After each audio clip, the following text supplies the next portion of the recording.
He's been called the Oracle of Omaha, the Sage of Nebraska. And from a young age, he knew he would be rich. I could figure out when I was 10, if I had a fairly long life, I was going to end up with a lot of money. He was right. 70 years later, he was the richest man in the world, a tycoon with a rock star aura. I've never known anyone as focused as he is. It's amazing. He wants to be the best he can be at what he's doing. And what he's doing happens to make a lot of money. Warren's very young and energetic. Warren is super interested in the latest things going on, and there's so much that you just absorb from Warren's approach to things. But among all those winning bets, there have also been dramatic brushes with financial disaster. Both the company and I personally promised Treasury that we would aggressively help them in finding out anything we've done wrong in the past and to make very sure that it doesn't happen in the future. I was scared. I was scared stiff. There were a lot of people that wanted us to go out of business over that weekend, and I didn't know what was going to happen. And behind his folksy demeanor, there's one of America's shrewdest and toughest businessmen. You don't make $40 billion by being Mr. Rogers or by being one of the Muppets. Warren takes no prisoners when it comes to a negotiation. He uses every bit of leverage that he can.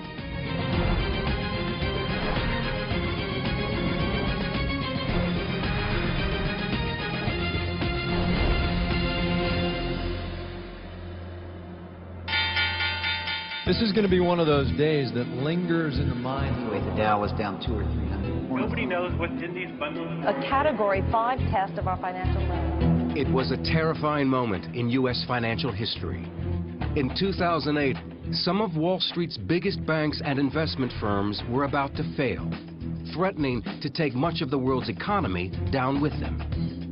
Inside the citadels of money and power, desperate calls for help went out to the same person, as dramatized in this HBO TV movie. We're thinking of reaching out to Warren Buffett. Great. You and Buffett go back, right? Do me a favor and call him. Tell him Lehman is rock solid. During the days that the financial crisis was unfolding, he was viewed as the go-to person. If you're in trouble.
Other kids in the block to do that with him. They collect golf balls and resell them. He's picking up stubs at the racetrack when he's 10, 11, 12, because some of them haven't been used yet. He grows up knowing he wants to make money. You know, investing in business comes later, but it's in him. Buffett made enough from these ventures to do what, until then, he had only dreamed of doing, playing the stock market. First stock I bought was City Service Preferred. It was a stock that had passed the dividend for how many years, 20 years or something like that. And so it had large accumulated dividends, and it was selling at 38 and a quarter, and I bought 3 shares. I went all in. That was my entire net worth. At the same time, Buffett's stockbroker father, Howard Buffett, had won a seat in Congress as a conservative Republican, and in 1943, he took the family to Washington. It was a chance for Warren to start a new business, delivering papers for the Washington Post. Well, I started with a couple of routes because I was good about delivering papers on time. So then they gave me these absolutely prime routes. Got up to where I was making probably $150 a month or something, which was a lot of money in that. And I was making it all before I went to school in the morning, so it was good. Savings from those paper routes became the seed money for his later empire. I'd made $9,800, and I made most of that delivering papers. I delivered about 500,000 papers, and I made about a penny a piece. So I made about $5,000 for the delivery of papers. After high school, he was ready to go full-time as a businessman and investor, but his father convinced the 16-year-old Buffett to go to college first. At the Wharton School of the University of Pennsylvania, he roomed with fellow Nebraskan Charles Peterson. He was very immature. He wore tennis shoes, or if he wore shoes other than that, he had a hard time having them both be the same color. He may have a black and a brown shoe on and never know the difference. Hair messed up. But Buffett was way ahead when it came to academics. Every day after class, I'd spend so many hours studying. Warren, on the contrary, picked up the books that were applicable to him and sat there and flipped through them page by page. And he might be through 2 or 3 courses in a couple of weeks. He had a photographic mind. I did not. And Buffett had a unique way of spending all those hours he did not have to study. At that time, he was crazy about Al Jolson. And he'd play those records, Mammy, Mammy, how I love you, Mammy, and mimicking it an hour after hour. And what other songs, at that time I was ready to go crazy. And when he wasn't singing, Buffett was getting his first taste of political activism. I was president of the Young Republicans Club at the University of Pennsylvania, and I even ran for delegate to the National Convention one time as a Republican. After breezing through college, Buffett went to interview for Harvard Business School. I was 19 at the time, and the fellow spent about 10 minutes with me, and he said, you better come back again later. It was very clear I just wanted the interview.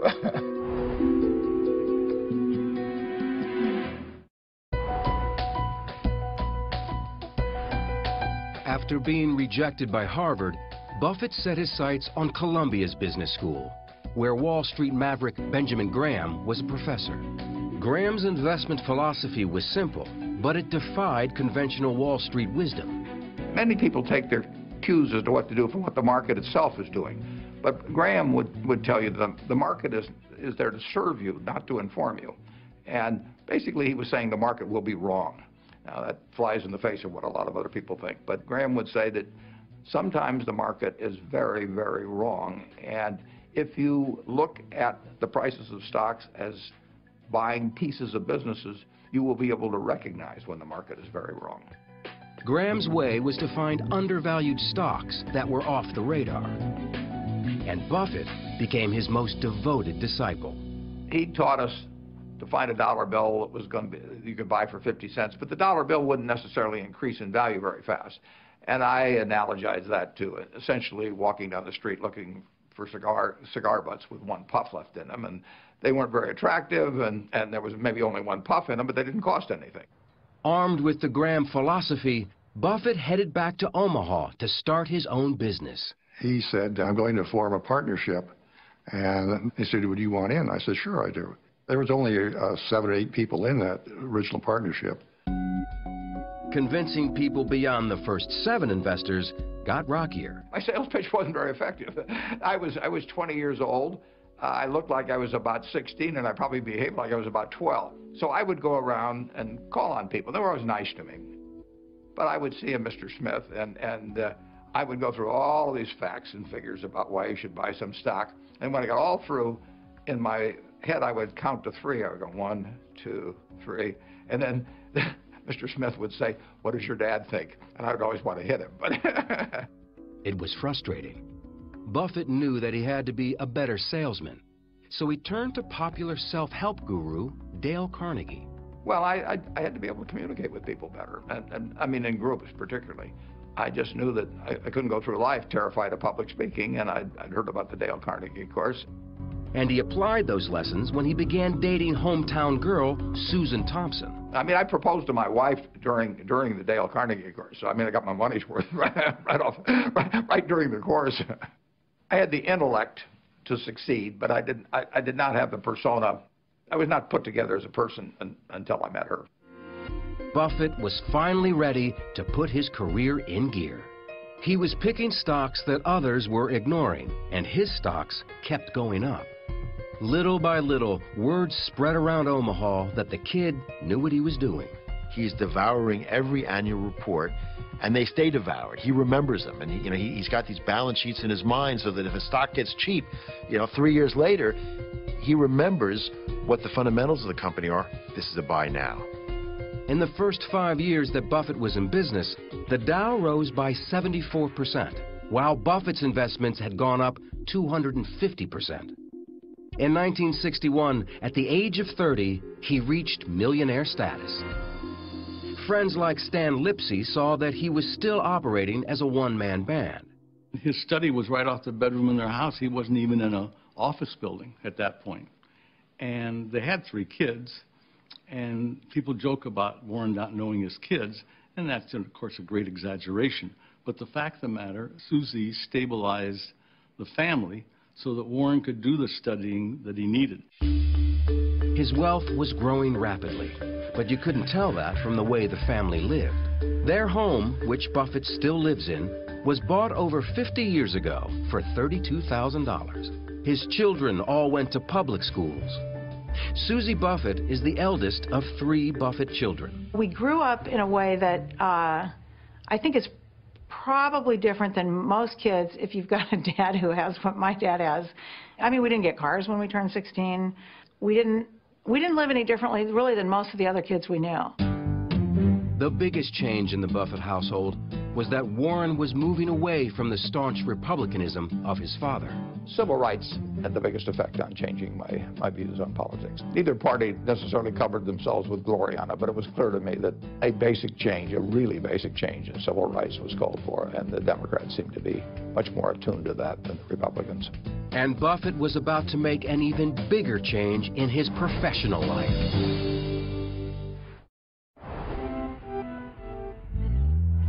In his 30s, Buffett wanted more than just being a stock picker.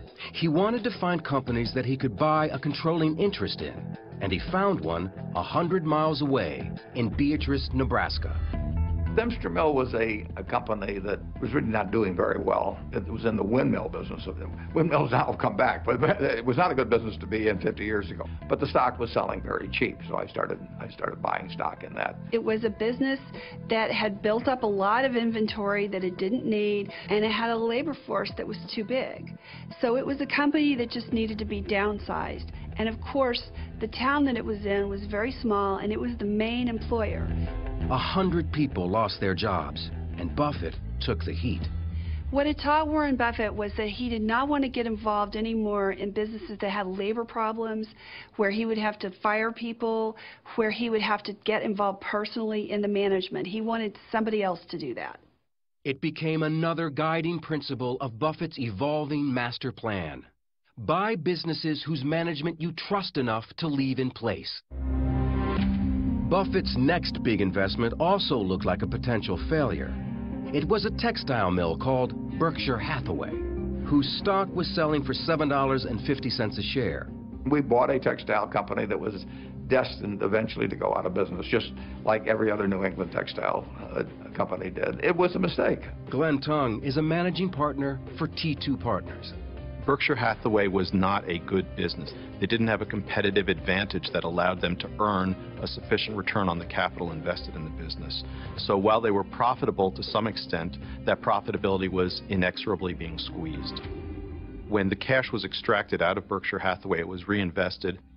First, major reinvestment that was enormously profitable was the insurance business, and that drove everything that Berkshire Hathaway did from then on. Andrew Fry is a reporter for Bloomberg News. So he moved the company basically from textiles to insurance. And part of the reason was because the industry itself generated profits, but also because through the premiums that they gathered up from their policyholders, Buffett was able to take that and make his stock investments. It's called the float. Money comes in interest-free from insurance premiums, which then gets invested in other businesses. And while the textile mill eventually died, he kept the name Berkshire Hathaway, which would live on as the name of his soon-to-be multi-billion-dollar company. Rather than try and rename it every few years based on what I've just bought, why not just stick with the original? People know what Berkshire Hathaway is about. It says so much about him, about Buffett, that he sticks with Berkshire Hathaway. Anyone else, they would have gone to, BH, Diversified Resources. He likes it. He likes the history of the company. He's not a changeling. Buffett was now on a roll, buying bargains like See's Candies and Blue Chip Stamps, a popular shopper's loyalty program of that era. Like the insurance business, it delivered interest-free cash that could be used for future investments. I think I have just enough books. It's quite a business. And he'd found a professional partner who was as market-savvy as he was, Charlie Munger, who was working as a lawyer when the two first met. Well, Charlie Munger actually grew up a half a block from where I live. He worked at my grandfather's grocery store, as did I, but he was 6 years older, and I never knew him at all in Omaha. And then through a mutual friend, we got introduced. In about 10 minutes, I knew that this guy and I were going to do a lot of things together over the years. When I met Warren, he immediately started telling me how much better his way of making a living was than mine, and that I was too smart to stay in such a silly business as law practice when I could go into his business of running an investment partnership. And it took me about 2 or 3 years to realize he was right. In the late 1960s, Wall Street was in the midst of an unprecedented boom.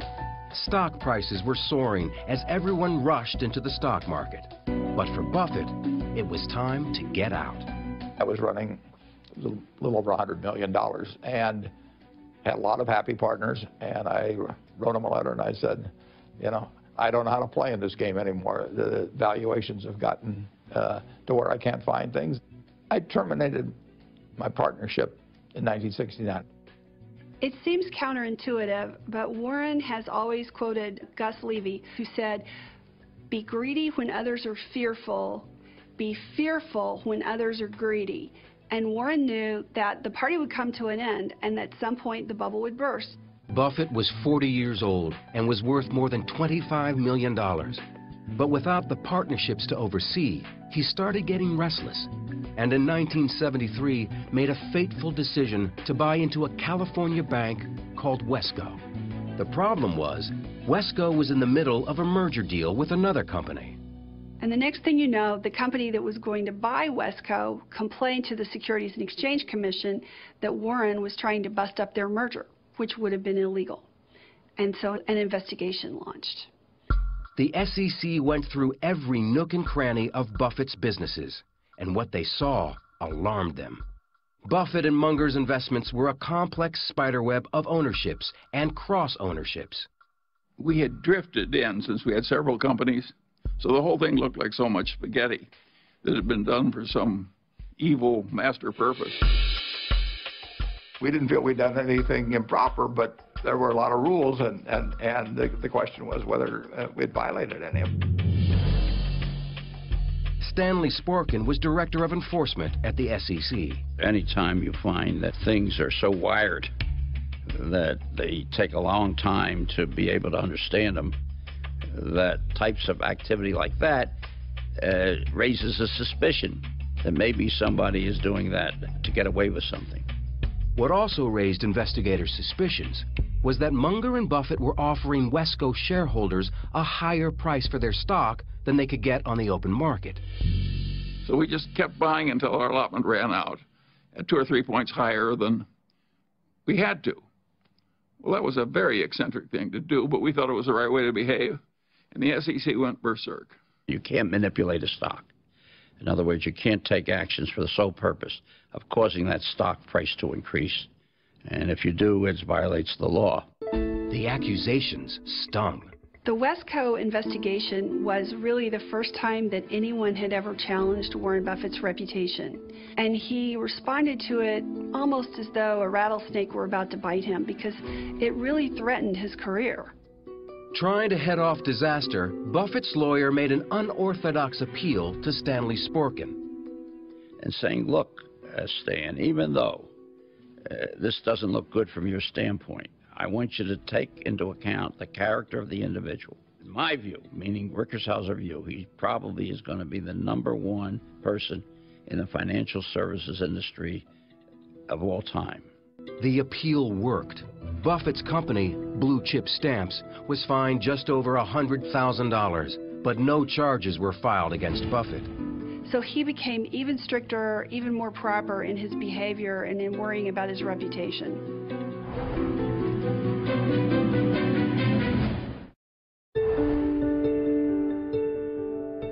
In 1973, Berkshire Hathaway's stock price hit a new high of $93. Its profits driven mostly by their insurance businesses. Buffett also owned stakes in banks, clothing makers, and candy factories. But there was one business he was passionate about owning. I love newspapers. I mean, I started reading newspapers. You know, my dad would bring them home when I don't know whether I was 6 or 7 or 8, and it was the first thing I'd grab. You know, my sisters would grab them too. We all like to read. His first newspaper purchase was an Omaha weekly called The Sun. The Sun was a very small business. I mean, it had never made any money at all. Stan Lipsey was the publisher of Sun newspapers. We were a weekly publishing against a daily, so we had to initiate stories, hopefully investigative pieces, and we'd sit there and brainstorm what we could do. At one meeting, Buffett suggested doing a story about Boys Town, a legendary home for orphan boys located just outside Omaha, and made famous by the 1938 movie with Spencer Tracy and Mickey Rooney. 4,000 boys have passed through this city of little men. It was sort of common knowledge around Omaha that the money was pouring in there, and the number of boys had gone down. They'd had 1,000 boys at the peak. And now I knew the population had gone down, so I thought there was a story there. Buffett knew that charities like Boys Town had to disclose their net worth in a federal form called a 990. So Warren said to us, go to Washington and get the Boys Town's 990, and you'll have a lot more information. And that was about the most important piece of information we could lay our hands on. That led to the headline, which was 700 boys with $209 million. And the kicker, the overline was Boys Town, America's richest city. The story won a Pulitzer Prize in 1973, a rare honor for a local weekly newspaper. There was a phone call from Stan Lipsey, and he said we won the Pulitzer on this. It was a big day. Buffett now had a taste of the big leagues, and he wanted more. He set his sights high on the influential Washington Post. They had a virtual monopoly. There was one competitor that was going to go out of business soon in Washington, D.C. It's a town hooked on news, so what more could you ask for? And in addition to that, it was the paper that he had an association with as a teenager, delivering the paper. At first, Buffett wasn't sure how much he wanted to invest. Then, the Washington Post broke the Watergate story, and President Nixon inadvertently made his decision easier. 1973, the stock had gone down a lot, partly in response to the fact that the Nixon administration had sort of declared war on the Washington Post.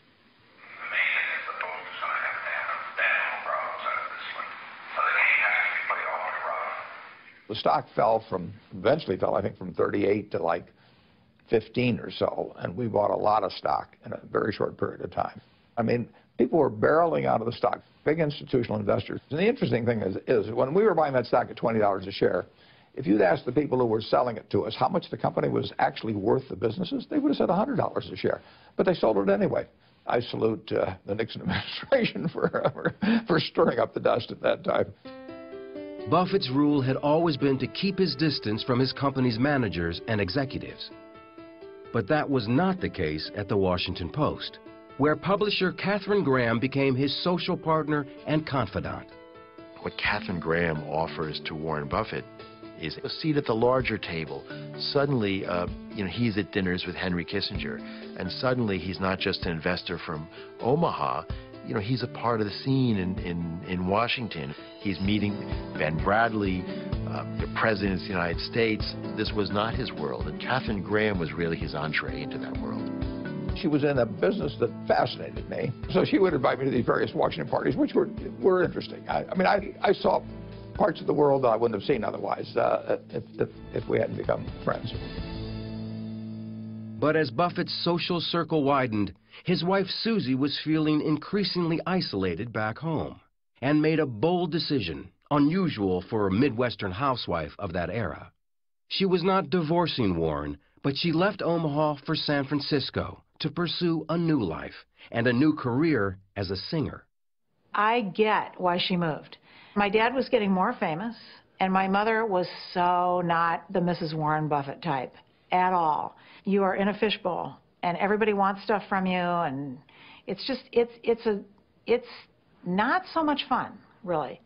Their relationship never changed at all. They were completely in love with each other. They talked 5, 6, 7, 8 times a day. They traveled together. She just couldn't live here. To make sure that Warren was taken care of in her absence, Susie turned to her friend, Astrid Menks. Susie knew what a solid, warm person Astrid was, and she sort of asked Astrid to look out for Warren, and that's how they got to know each other. Within a few months, Astrid moved in. It's very unorthodox. A lot of people, I'm sure, talked about it and had all kinds of lovely things to say about how weird it was. But I also think, you know what? It's nobody's business what goes on in somebody else's relationship. It worked for the three of them. It worked. Buffett was adjusting to his new domestic arrangements, and his success as an investor in the Post sparked a desire for full ownership of a daily metropolitan paper. He looked at a number of them. The Buffalo Evening News, that was called then, became available. At $33 million, it was Buffett's largest investment yet. The Evening News was one of 2 Buffalo dailies. Unlike the competition, it didn't have a Sunday edition. The competition, Courier Express, had a morning paper that was sort of flimsy, but they had Sunday, which was a hell of a paper, and Warren and I both knew that Sunday was only going to get stronger and that you had to have a Sunday paper. I knew that we faced extinction unless we got into the Sunday newspaper business, and so I did that within, 6 or 8 months after we bought the paper, and at that point all hell broke loose. All hell broke loose when Buffett's competition, the Courier Express, took him to court on an antitrust charge. Daniel Mason was a lawyer representing that paper. It was very hard, we said, to justify a $33 million purchase price based upon the revenues that the News had, unless the News wound up being a monopoly newspaper. A federal judge put a halt to Buffett's Sunday strategy, and advertisers began deserting his paper. He's losing money hand over fist. It almost becomes, just a huge sinkhole. But Buffett didn't back down. We knew that it was not going to be a long-term position to expect 2 papers to survive in Buffalo. Eventually, one of those papers was going to lose out, and the other paper was going to be a hell of a success because their financials would change. The fight went on for months until the judge's order was overturned. Buffett's competition soon went out of business, and Buffett's paper went on to become hugely profitable. You don't make $40 billion by being Mr. Rogers or by being one of the Muppets. Warren takes no prisoners. He uses every bit of leverage that he can.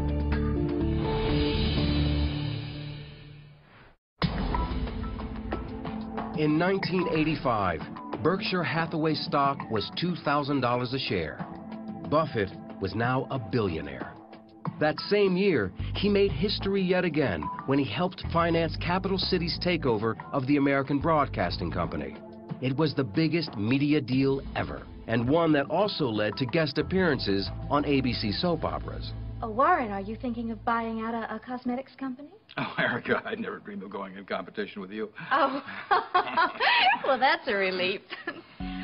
But home was still Omaha, and Buffett saw himself standing apart from the high-flying ways of Wall Street. He was famous for sayings like, if you want to make a lot of money, hold your nose and go to Wall Street. And he had a sign in his office that said that Wall Street was about bulls, bears, and bum steers. But in 1987, Buffett decided to invest $700 million in what was then the nation's largest investment house, the powerful Salomon Brothers. So when he invested in Salomon, which was the classic quintessential Wall Street firm, people said, what is Warren doing? But what always happens with him is, if the chance to make money is big enough, some of these concepts sort of get put by the wayside. But a few years after Buffett's initial investment, Salomon got into big trouble. It turned sour when I got a call in August of, I guess, 1991. They sort of hinted to me about the problems that were coming. A trader named Mosier had done some very bad things in the U.S. government bond market. Those bad things included illegal moves by that Salomon trader to corner the bond market, by using unauthorized accounts to increase Salomon's share and force out their competitors. Derek Morin was a vice chairman at Salomon Brothers. Though he had no involvement in the scandal, he was appalled at what was happening. To me, it was clear that we'd broken the law. We'd interfered with the workings of a critical market, and that the Treasury and the Fed would be less than amused. But the worst was yet to come. Salomon executives found out about the deception, but delayed in reporting it to the authorities. That understandably infuriated the U.S. government, the Federal Reserve, the U.S. Treasury, everybody, when it was found out that they hadn't promptly acted. As CEO of Salomon Brothers, John Goodfriend was taking the blame for the mess. I remember it vividly. When you make the front page in the right-hand column of the New York Times and you picture that you're a fool, which I probably was, my disrepute became national. Should have been one of the worst days of my life, and probably was. I told Tom Strauss and John Meriwether that we had to go. Talk on Wall Street that Salomon's top officials were offering to resign to prevent the firm's possible debarment as a primary dealer in Treasury securities. The CEO had departed the scene in the company of his lawyers. We were effectively decapitated. In the meantime, this highly leveraged institution is floating in free space. Goodfriend made one last desperate attempt to salvage the company with the only solution he had left: a phone call to Omaha, Nebraska. And he says to Buffett, I'm going to have to resign. We need you to come in and be the CEO. Goodfriend needed someone who both had the confidence of the government and in some larger way the confidence of America to say, yes, this is the Wall Street guy we trust. And literally there was only one person in America who could fit that description, and that was Warren Buffett. And I wasn't involved in the thing so that I was not tainted. The hope was that I would be credible with all the people that were mad at us. There were a lot of them. When Buffett arrived in New York, the company was in a state of panic. There's no future and there's no present for an indicted financial firm. The firm would have folded. I was very clear, and I advised Warren of what the consequences would be, which not only that the firm would fail rapidly, but that there would be significant systemic impacts on other institutions. Buffett was now helming a company about to go down in disgrace. Warren used to say that it takes a lifetime to build a reputation and 5 minutes to lose it. And he was afraid that Salomon could be that 5 minutes for him. It was August 18th, 1991. Treasury Secretary Nicholas Brady had ruled that Salomon was out of the bond business. It was announced at about 10 in the morning on a Sunday. The U.S. Treasury had knocked us off the list of really acceptable people, primary dealers. That would have been a death blow to the company. So I had to get that changed by the time Tokyo opened. He only had a few hours. Once the Tokyo markets opened, the firm's fate would be sealed. The Japanese banks could have begun a run on the bank by selling our stock, by liquidating their positions with us, by demanding cash they could very quickly drain the firm of its capital and its liquidity. That momentum would transfer to the London market, and by the time New York opened, we would have been in acute crisis. Buffett called longtime confidant Charlie Munger into New York for an emergency meeting. I will never forget that as long as I live. That was the most awesome moment in my life, because that would have been a national calamity. And it looked for a long time as though the government was just going to say, "The hell with you, Solomon." Warren Buffett spent the entire day in frantic phone calls to Washington, trying to get the feds to back off.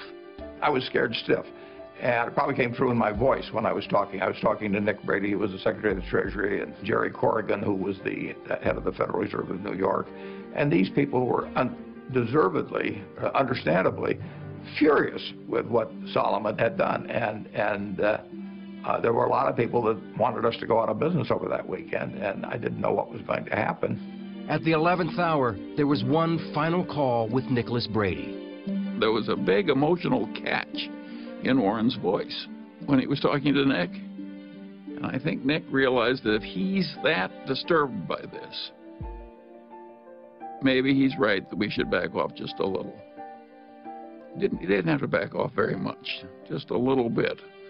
And it prevented the calamity. A visibly shaken Buffett faced dozens of reporters waiting in the Solomon Auditorium. The Treasury saw the Solomon Inc. Board of Directors today take some major steps to install new management. Both the company and I personally promised Treasury that we would do everything we could do to aggressively help them in finding out anything we've done wrong in the past and to make very sure that it doesn't happen in the future. And they want that, and they need it, and they're entitled to it. Buffett emerged the hero, his reputation more exalted than ever. Warren Buffett meeting with the financial community, signing autographs. They love him. The man with the squeaky clean image who's trying to clean up the mess at Solomon Brothers. I'm going to be the American Bar Association's Man of the Year. I mean, we are spending a lot of money on legal fees. John Goodfriend found himself cast as the heavy. You need a villain. Somebody who led all these people astray and did all kinds of bad things. But I didn't see how I could fight it. I couldn't put Solomon at risk. Warren and Charlie were not our advocates in this situation. They maintained their purity, and we were down in the dumps. Life. But Warren's work wasn't over. To seal the deal, he had to personally take charge of cleaning up at Solomon Brothers. It was miserable. I was there 9 months and 4 days, and it's not an accident that I can tell you 20 years later exactly how long I was there. But it was important that it get done. I wouldn't wish it on anybody, and I wouldn't wish what happened to the firm, on anybody. But in a sense, I learned a lot.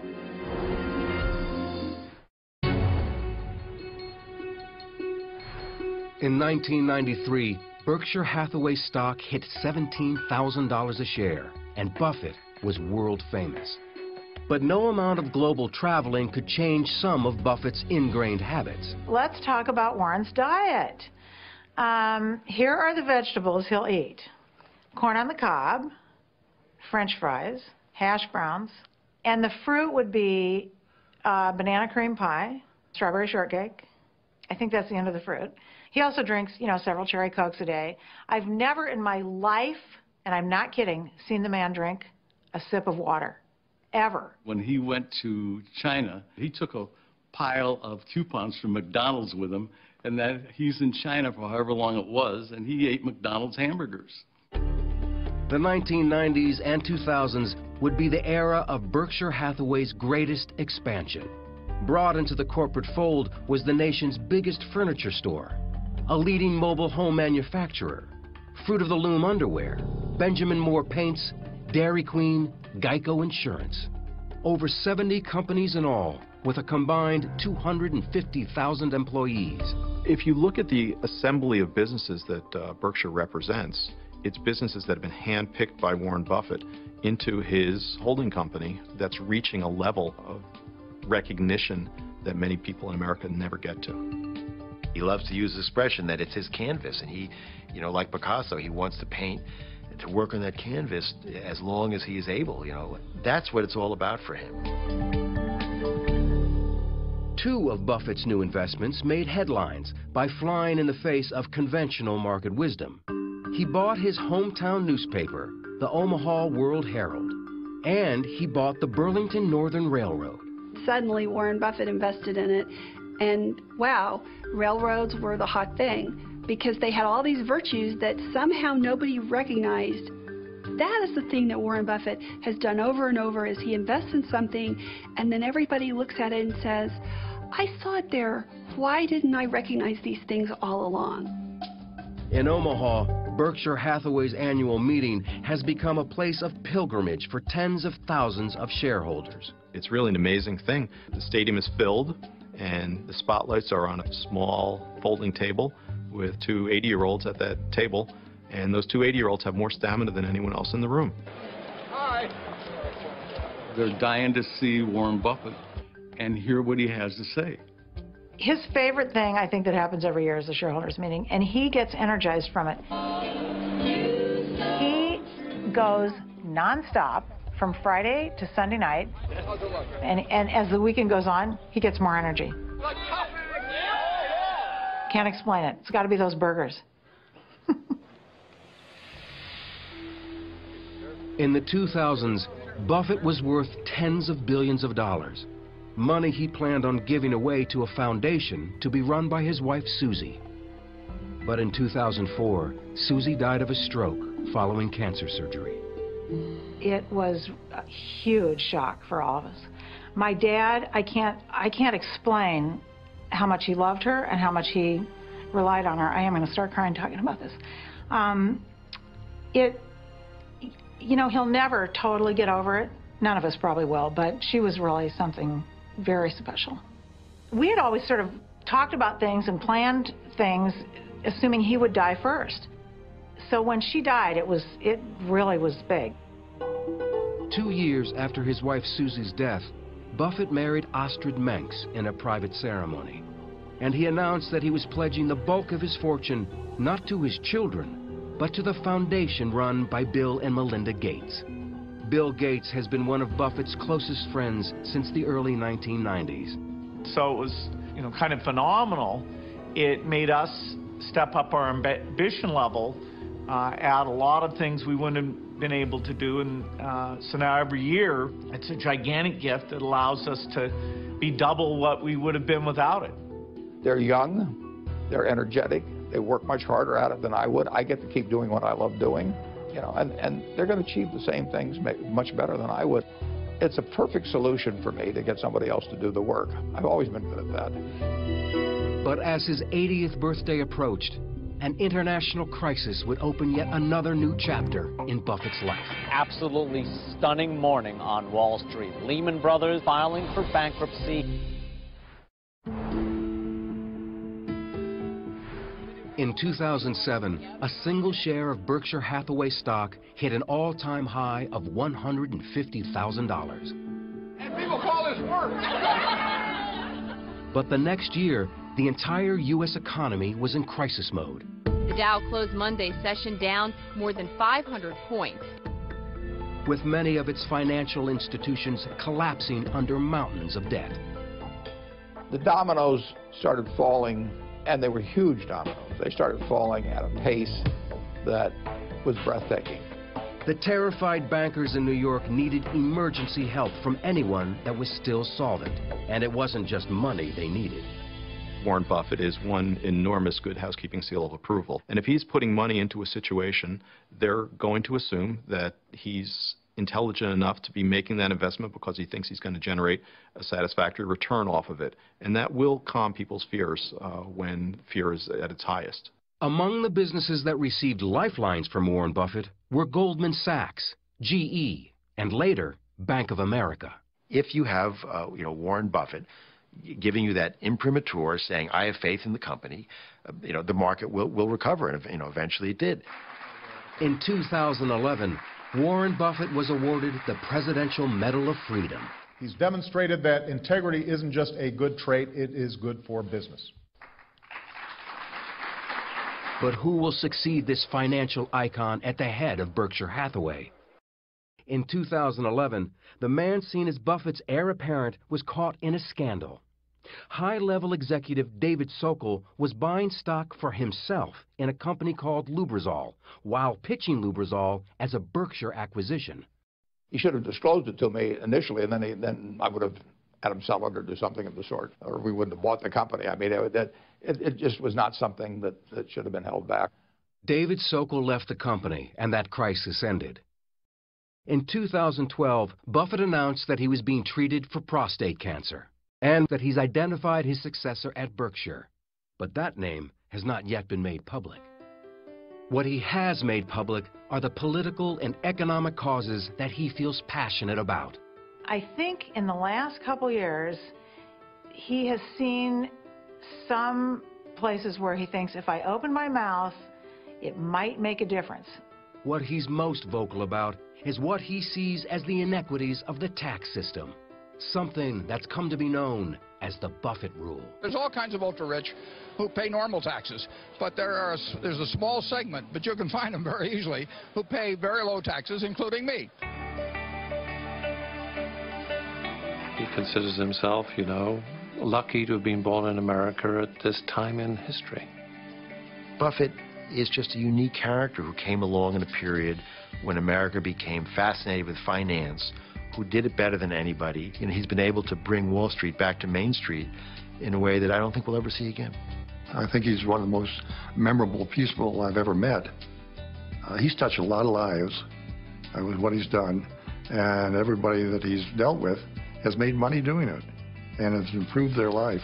There are really no people like Warren where, you know, we should sit back and benefit from the deep thinking he's done about business since he was very young. I think it's all about, I'm the world's greatest investor, and I've got $40 billion to prove the point. I just have a great time every day. I mean, I am getting to do exactly what I want to do in life. You know, it doesn't get any better than that.